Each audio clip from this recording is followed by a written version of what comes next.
Hello, I'm Andrew Eales. I have journeyed from the UK to Poland to discover some of the wonderful piano music from Chopin's land. And in this film, I'm going to be looking at the music of Tekla Bondrzewska, who was one of the great unsung female composers of the early 19th century, roughly contemporary with Chopin. And she wrote about 40 pieces of music, including The Maiden's Prayer, which is the main focus of this video. The Maiden's Prayer became one of the most successful pieces of salon music in the 19th century, selling all across Europe and remains hugely popular. It's recently been recorded by Lang Lang, and it remains a favourite with audiences around the world. But Bondrzewska's other music is also worth exploring. Although she died very young, she wrote several miniatures, as I mentioned, about 40, and 5 of the best have been collected together in this edition by PWM Editions. It includes The Maiden's Prayer, as well as the Mazurka in G minor, Mazurka Brilliant, Memories of My Cottage, and the Prayer Heard, which rather nicely rounds off the collection.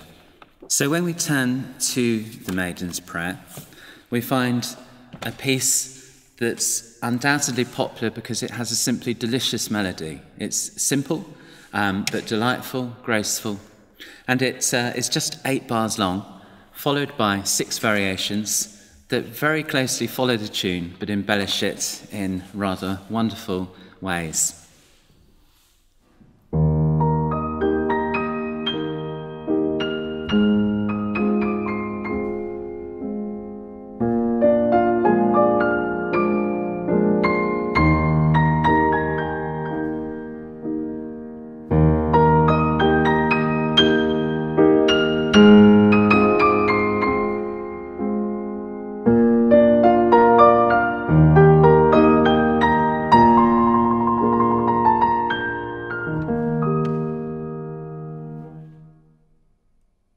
And this wonderful, graceful piece of music is then the source of everything that comes.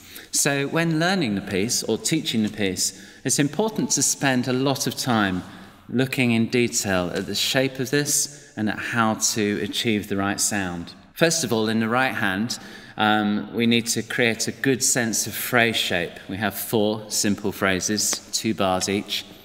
And each of them needs to reach towards its apex, the high note in the phrase. But how difficult is that when we're playing in octaves, something that an advanced player of perhaps grade 7 would be working towards getting, a good sense of octave playing, so an ideal piece to use at that stage, perhaps to help with that. But listen again, it really helps if we can have legato fingering, of course, if our hands are large enough. And I'll show you that. So we've reached up to this top note, and then it comes back down again. And for each of these phrases, leaving no doubt at all, Bondrzewska's actually written in hairpin dynamics here to show us exactly how she wants this to be phrased. It's worth practicing without the pedal too, just to really hone in on that fingering and see what's possible, and see whether we can get the shape and the control right. Well, that wasn't right, was it? Let's try again.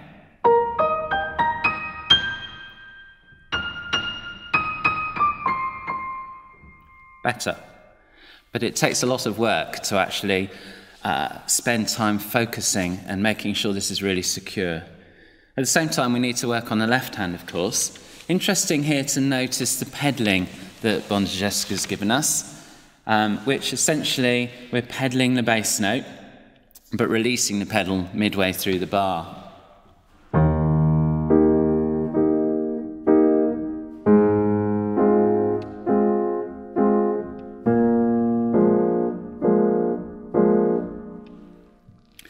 So essentially, Bondrzewska's given us this instruction to use the pedal to link that bass note up to the chord, but not to include any other pedalling. But on a modern piano, which is very different from the piano that Bondrzewska would have played, that can sound quite dry. Have a listen.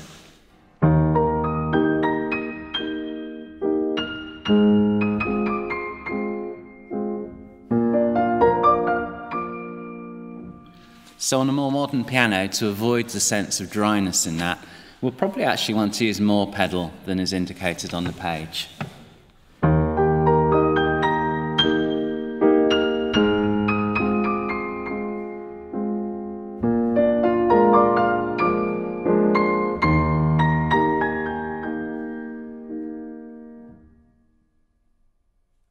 So as we turn the page and start to look at the variations, one thing that we'll notice straight away from a short analysis is that the first and second variations are very much the same. In fact, it's just the final bar that changes between the first variation and the second variation.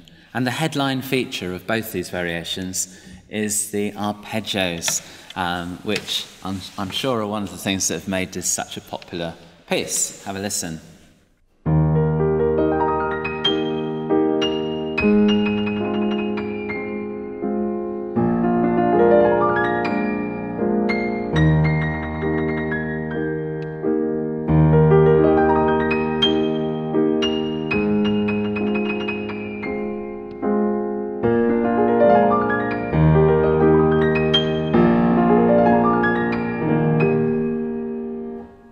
Now, arpeggios, of course, are one of the things that most students will have been playing for some time before they come to this piece. But when learning arpeggios to play them in an exam room, for example, we don't use the pedal. And so a slightly different technique emerges. For example, the E-flat major arpeggio, that is such a feature here,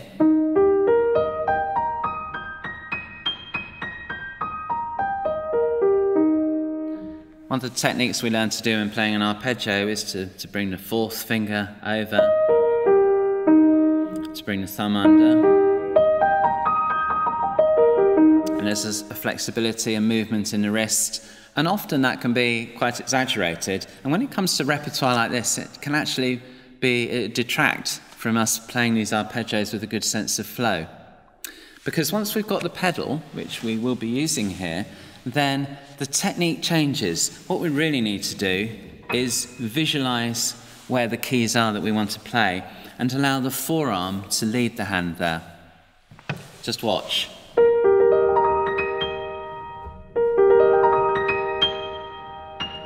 And then with the B-flat 7,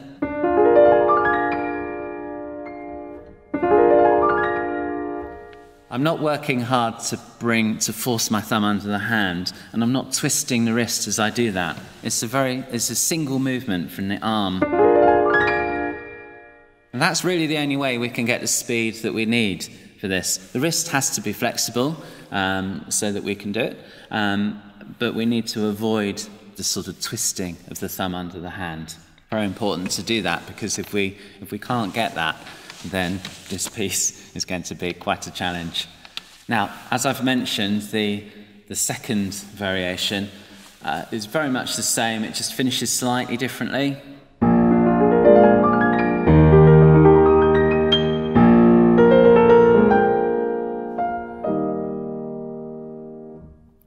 A simpler ending there, which leads us to variation 3, which is very different.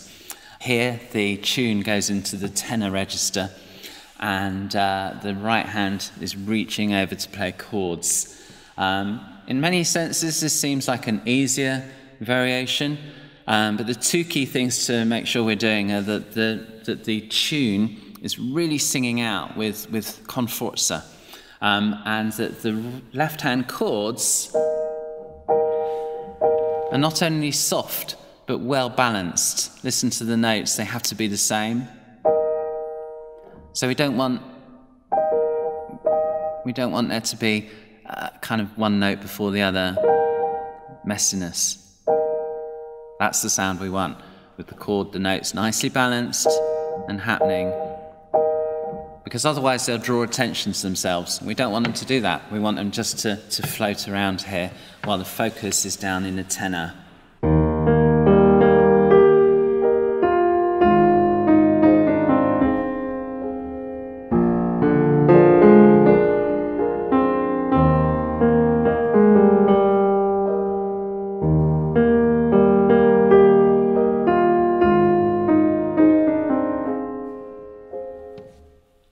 this is actually my favourite variation in the whole piece. Even though I love doing the arpeggios and the other ones, they're great fun.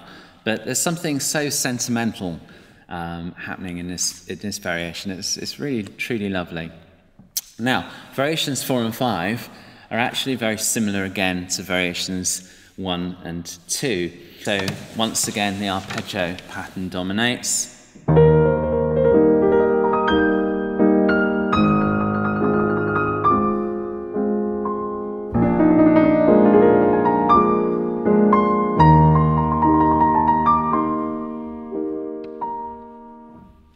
It's basically a different figuration from the one we had in variations 1 and 2, and yet it evokes very much the same sort of response from the listener.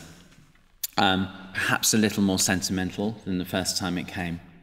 Now, if we want the balance of the piece to be effective, we need to think about the repeats at this point, because each and every one of these variations is repeated. If we repeat variation 1 and then we repeat variation 2, which is so similar, then they'll begin to sound repetitive. And we'll come to variations 3, which is this lovely lyrical one, and it won't hold its own within the overall balance of the piece. So my recommendation when performing this piece is to repeat the theme, but with variations 1 and 2, treat variation 2 as the repeat of variation 1 and don't repeat them. But then repeat variation 3 to give that wonderful sonorous tenor melody its full weight within the piece. And then variations 4 into 5, again, don't repeat them because they're very similar. They effectively are the repeat of each other. And so this brings us to the final variation, variation 6. And here, Bondarzewska does something very different. It's more different than any of the preceding variations, something quite unique. Have a listen.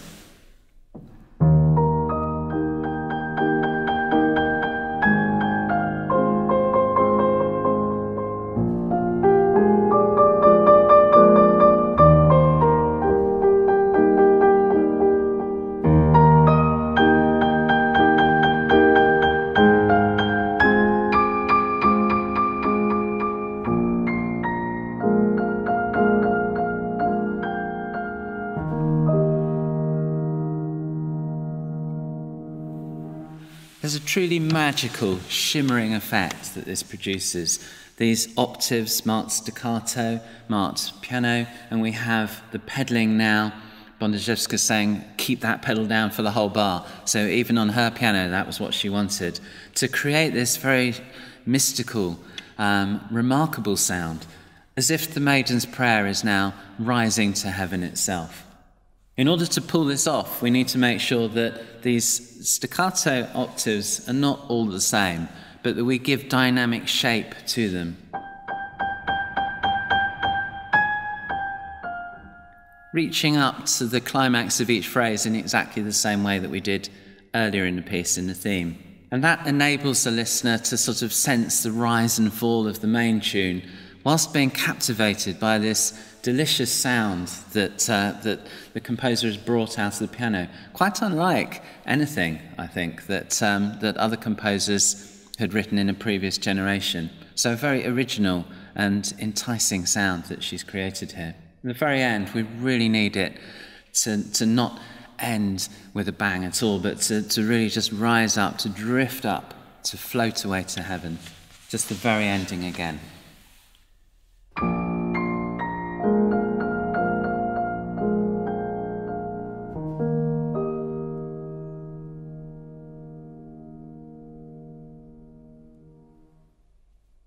The Maiden's Prayer is just an amazing piece, and its popularity over all these years is easy to understand. For the teacher, it gives a wonderful opportunity to talk about many of the techniques that students need to be developing when they're around grade 7 to 8-ish, these advanced playing skills. But at the same time, as a piece that we can use in a concert, it's bound to captivate the audience. I think audiences have always fallen in love with this piece for good reason and go home humming the tune afterwards. I think that's also why professional concert pianists will often turn to this music as an encore piece, because it's just such a wonderful, delightful tune. I hope that you'll have a a go at playing it and teaching it, but also explore the other music in this book, so that Bondarzewska can be restored to the repertoire and her music gain, once again, the popularity and fame that it deserves. Thank you.